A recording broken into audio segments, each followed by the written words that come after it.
বৈষম্য বিরোধী আন্দোলনের সময়ের একটি হত্যা মামলায় কন্টেন্ট ক্রিয়েটর তৌহিদ আফ্রিদিকে গ্রেফতার করেছে পুলিশের অপরাধ তদন্ত বিভাগ সিআইডি। বিষয়টি নিশ্চিত করেছেন সিআইডির বিশেষ পুলিশ সুপার জসিমউদ্দিন খান।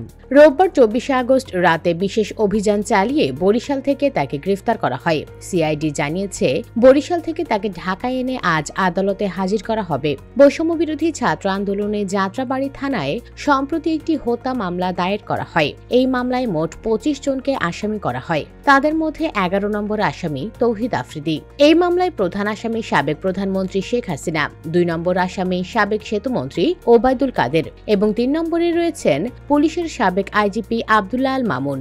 মামলায় 22 নম্বর আসামি তৌহিদ আফ্রিদির বাবা মাই টিভির চেয়ারম্যান নাসির উদ্দিন সাথীকে গত 17 আগস্ট ঢাকা মহানগর পুলিশ গ্রেফতার করে।